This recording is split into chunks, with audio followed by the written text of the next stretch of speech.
Okay, so why should you learn philosophy? What are the benefits? So my name is Christian Malte. I'm a writer. I'm a musician. I'm a YouTuber. Have a couple of science fiction movie channels, and I'm also a self-taught philosopher. Like I started a year ago a pretty intense program, which I will describe in other videos. But the main focus of this video today is to present to you like the three main takeaways I've gotten so far from this philosophical work, and why I think it's worth it, and which does confirm some intuitions I did have. But anyway, so here goes.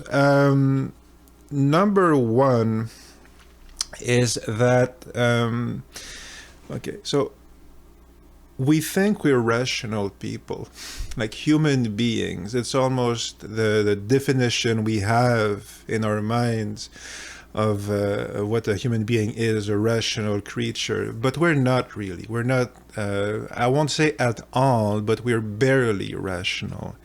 And this is a problem for us because we consider that being rational is good and being non-rational is bad. That's part of our narrative.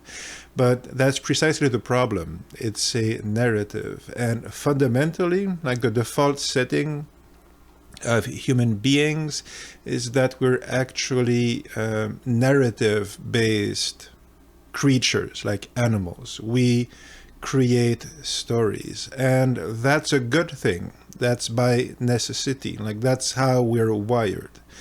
The reason why that is because we have thoughts and we have emotions, and essentially emotions and feelings, and essentially the narrative is how you organize the feelings and emotions and make sense of them. But, well, what about the reason? Well, the thing is that what you do find, what I have found, where like learning the philosophy, is just how much of my certainties and what I thought were facts and what were sold as facts and what we understand as being universal truths are precisely that, just narrative. So the basic idea here is that we think of philosophy as being like perhaps a set of doctrines and traditions. But what philosophy does really, when you start reading a lot of it, is that it teaches your mind how the mind can work. Like there are inbuilt sort of like mechanisms and structures, like logic, if you like, which when you train them allow you to come to better conclusions. Okay, like your mind is very powerful, but left to its own devices, it's untrained, and so we end up confused a lot of the time, but we don't realize we're confused. So the short version is that the main reason for reading philosophy is that, yeah, the doctrines or the conclusions of the authors can be sometimes very interesting, but the main point is that you're training your mind to think by watching other people think, and crucially by reading a lot of philosophy over time, like the Greeks and how their thought evolves over the centuries and how that becomes, like the Middle Ages and so forth. Well, you're actually watching humanity learn to reason, and you can see sometimes the humanity makes 2 steps forward and 1 step back, or sometimes 1 step forward and 5 steps back. That does happen. Yeah, so the short version again is that eventually you discover that reason is a real thing. It's just not what we've been told through our collective stories that it is. Like it's an actual power and an actual potential and an actual set of innate faculties that we have, but you need to work at it to train them, and reading philosophy does that. The second reason, which is linked to that, is is that we're always being conned and bamboozled and manipulated. Like, this is amazing. Like, we all have this feeling. We kind of sense it, and again, like our story creating capacity feels it and builds, narratives like conspiracy theories and so forth. But when you read philosophy, you can actually learn the mechanisms that people use to manipulate you, and they're often not very complicated. There's a lot of them, but they're general mind tricks that people use, like using one word for another, or using words as Trojan horses with implicit messages. I mean, it sounds abstract like this, but there are tricks that go all the way back again to the Greeks, like sophistry. That's where it comes from. And once you start to see them in writing and explained both by people who use them as a tool of manipulation or by ineptitude, some people are just not aware that they're being intellectually dishonest. But once you start reading it, either from that or from people just, again, explaining to you, okay, these are the traps that you must avoid if you're trying to be intellectually honest, or if you want to avoid being, again, manipulated by somebody else. Well, what you do realize is just how many people everywhere, especially anyone who is in even remote proximity to power or something like that, you're always being, this is how you're being lied to, essentially. Okay, and it's pretty disheartening in a way, because you do have this eventually you do get this switch in your mind where you kind of realize the level of manipulation that the entire world, civilization really is based on. So and it's a good thing, because once you start seeing it, well, you're liable to fall a little bit less for it. I will say that a further bonus before my third one, the bonus effect you get is that you become a bit less stupid, and we don't like to talk about stupidity. We don't like to think of ourselves as being stupid or saying stupid things. And certainly we don't like being called stupid. Like, nobody likes that, which is normal, right? Being called ignorant and stupid is not fun. I mean, it's condescending, or we receive it that way. The problem is we usually are, and that's all of us. I mean, and the crucial thing about stupidity is that it's not a question of being smart. Stupidity is like, there have been plenty of very, very, very smart people who have done incredibly stupid things. Like in philosophy, the most famous example is Heidegger, like his infamous political affiliations. I mean, ultimately, in private, he would say this. Like, he did say this in private many years later, that he had just been stupid. Dummheit is the word he used. So so stupid is when you don't use your intelligence. And you don't use your intelligence. Like, stupidity is a form of intelligence, of not using your intelligence, where you don't think you need to. Okay, you think my intelligence, my certainty is good enough. I know this, okay, and I'm above using my intelligence here. I don't need to bother using it. And that's when we start doing incredibly stupid things and saying incredibly stupid things. And again, this is very common. It's common in philosophy. You do see it not infrequently in philosophy, but it's so prevalent everywhere, and it's linked with the manipulation because the two main types of public discourses you will start to notice when you read a lot of philosophy. The two main types of public discourses you hear are essentially stupidity and bad faith. Like, so people who should know better, but just say things that are not based on reason, but based on something else. And so they should know better, or they do know better, but they're trying to bamboozle you. Okay, so and that's like the overwhelming majority of pretty much everything you'll see on television or online or in a lot of books. I mean, it's just the air we breathe is bad faith and stupidity, and no one wants to hear it.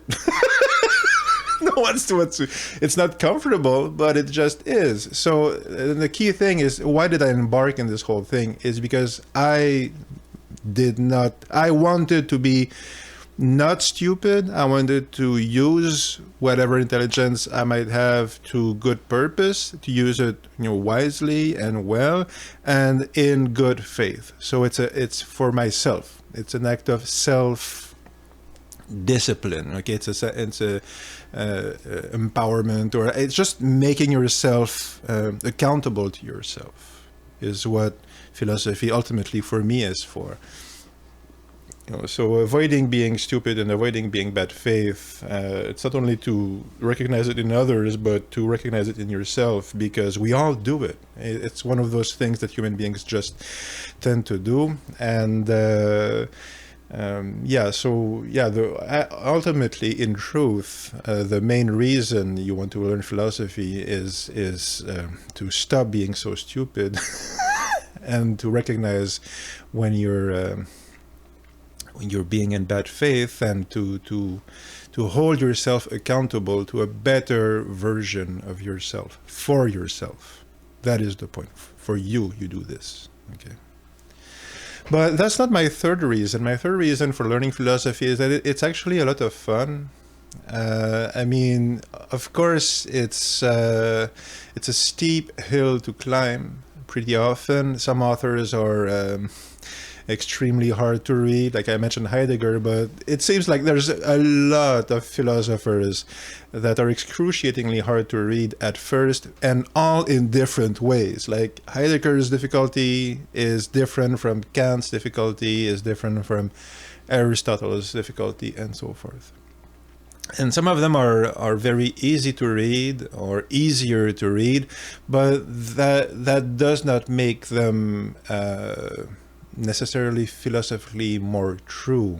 Some people argue that, but it's just not the case. Okay, I will spoil it for you. There are plenty of extremely hard to read philosophers that they have good reasons to write that way, and it does not invalidate at all the content of their writings. But the fun part is that, okay, let's say Aristotle, for instance.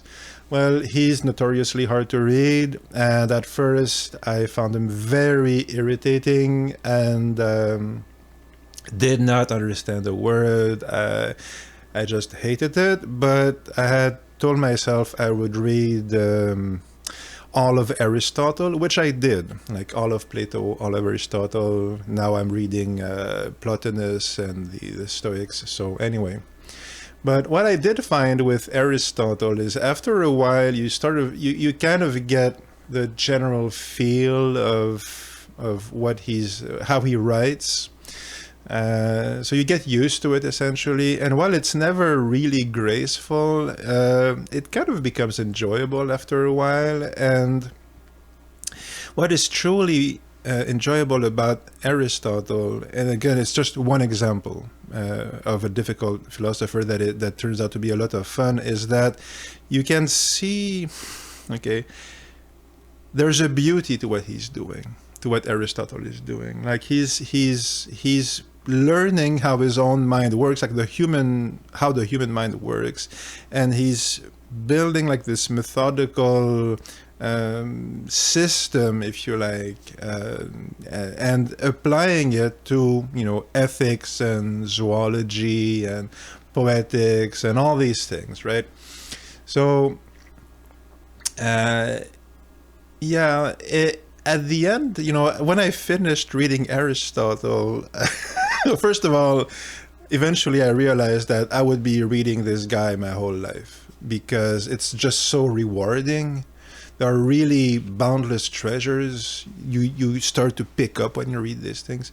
But I actually felt like he'd become my friend. I truly felt that. I'd spent so much time with him, and seeing how he thought and his values, and some of them are again quite beautiful, but there's some controversy because Aristotle was in favor of slavery, which I am not, again, to spoil it.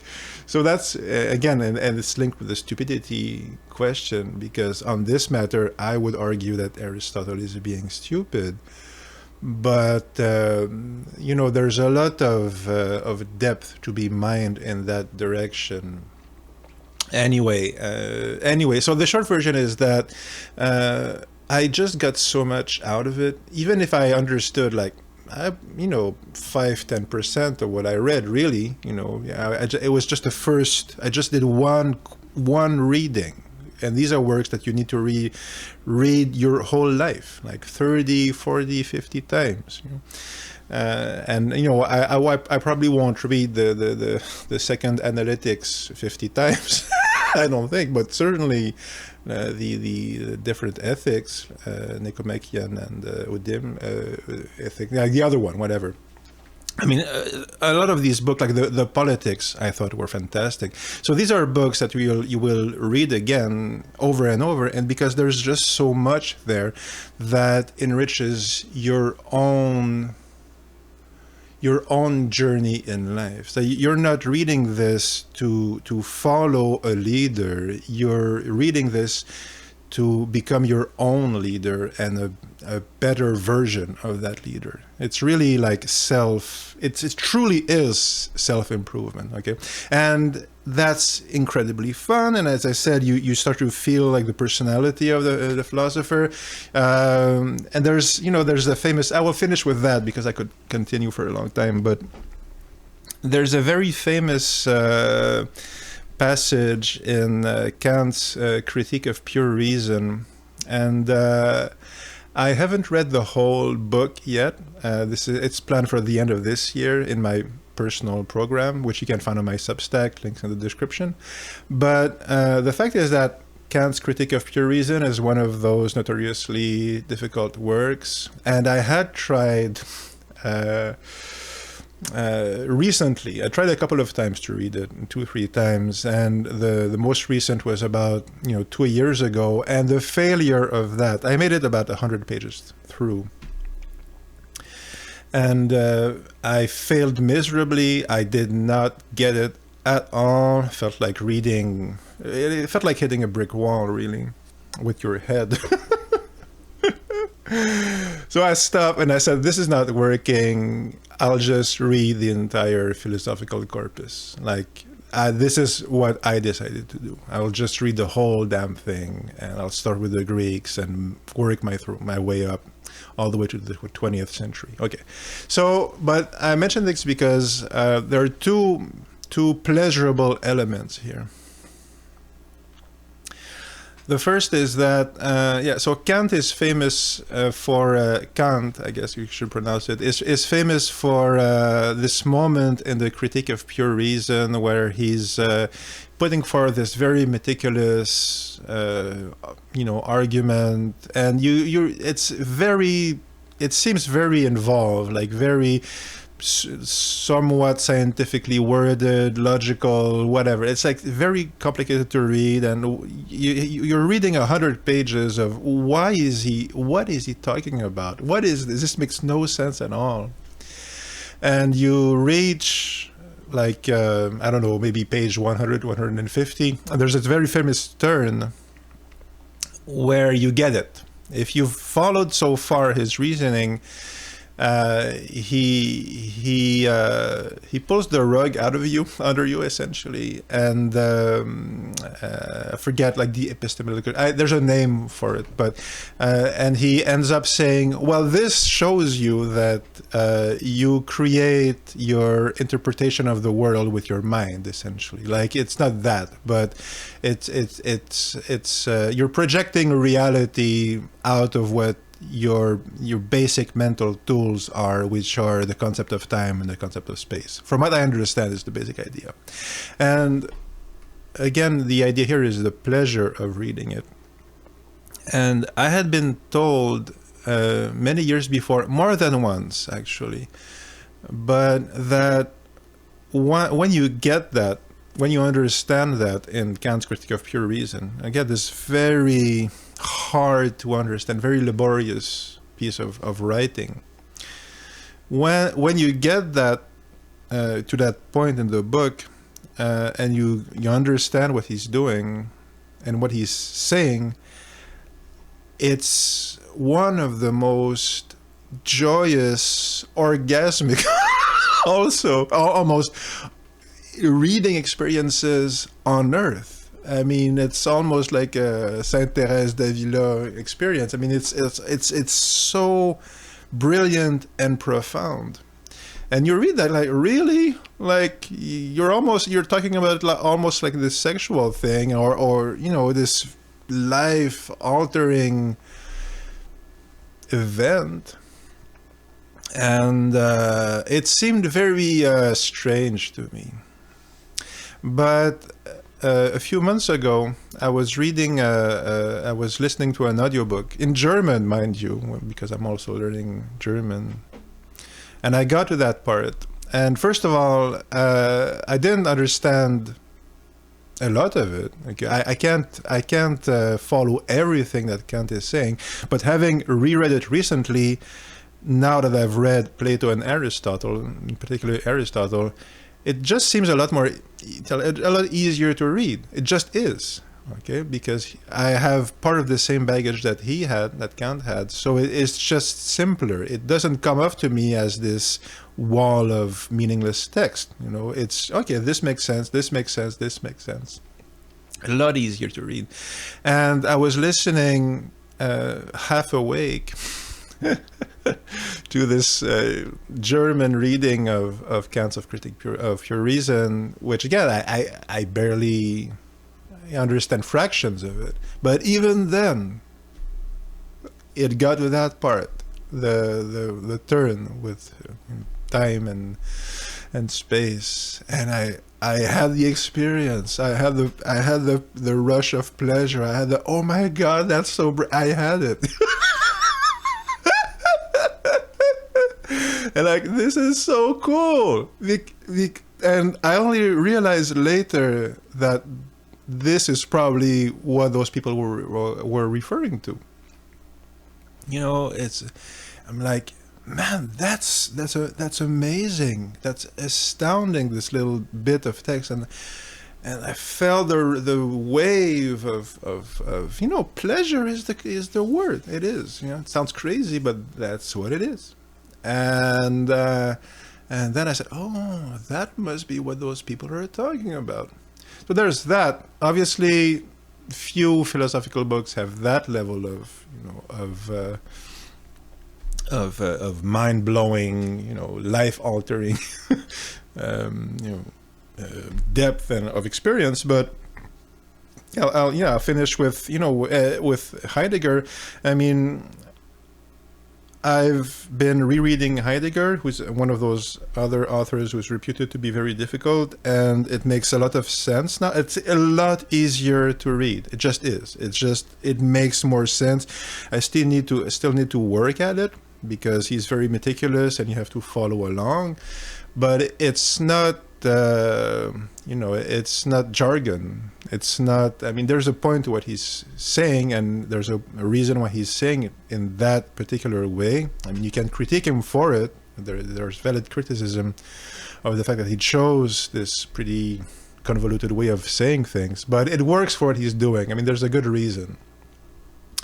But yeah, the core reason here is that the pleasure of it here, and it's the same pleasure with Kant, is that you have a sense of accomplishment, but it's not exactly the right word, because a comparison is, I also started recently, you could say, like, working out. I'm doing DDP yoga, for those who know.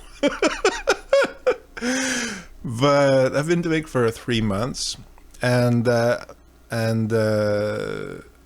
feel better in my body. I mean, I'm more flexible, and I've lost a little bit of weight, and I feel it physically, And if you read a lot of philosophy, you will have the same experience, but like mentally and emotionally.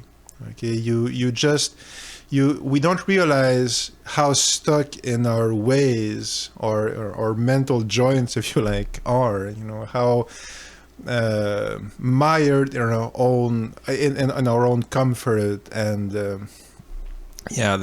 certainty of our self-delusion, if you like, just our mental habits. If you spend all your life on a couch, your couch starts to feel almost like a part of you, right? And like normal. But if you start to move around, that's when you realize that you were actually miserable. You just weren't. You were just used to it, so used to it that you weren't aware that your body was kind of craving more stimulation, and would give you a lot more joyful experiences and pleasurable experiences if you moved it around a little. And mentally, it's the same thing. Like, there's you enjoy life more, you enjoy reading more, and you can see yourself again, a better version. You can see yourself becoming a better version of yourself according to your own guidance. There's a thing, like, you're not referring yourself to an outer authority, even though you're reading intellectual authorities in a sense. But that's not the point. The point is that you're working through something that makes you better in a way that you can appreciate, and not better compared to other people, but better to what you were before. And yeah, that sense of accountability for yourself, I think, matters a lot, and is really one of the core reasons to do this whole thing of reading philosophy. Because what's the problem with a lot of the people around in power, or on television, or on YouTube, or whatever, is they don't have that level. They don't act like people who have that level of self-accountability. Okay, like they go for the easy stuff, the low-hanging fruit, or they use the ease with which you can manipulate people to get their own ways. But that's very hollow, isn't it? Yeah, and so philosophy is a good tool for people who want to do better. And these days, I think we can only use that. Like Earth, like humanity, and everything. So those are the reasons for reading philosophy. It makes you a better thinker. It also makes you a better feeler, in the sense, like you can by telling by being better equipped to make the difference between logic and narratives, you can really appreciate that narratives are there for a reason. I mean, they are not less worthy modes of interpretation. They just do something else than reason, and we're all better off if we know what one can do well and what the other can do better. And they act as a tag team, again, to use a wrestling comparison. But still, yeah. So anyway, it's fun, and it makes you a better person, and it makes you less gullible, and it makes you better equipped to help people. And you make you make friends with Aristotle. So those are some, like, the most obvious reasons I've noticed so far for learning philosophy. I have a Patreon if you want to support my work. Greatly appreciated. I also have a Substack where you can find my own philosophical corpus, which I designed for, which you can follow along, you can use if you like. So for until next time, hope you're doing great. Take care. And this is Christian Malte signing off, reminding you to read the damned works. Take care. See you soon.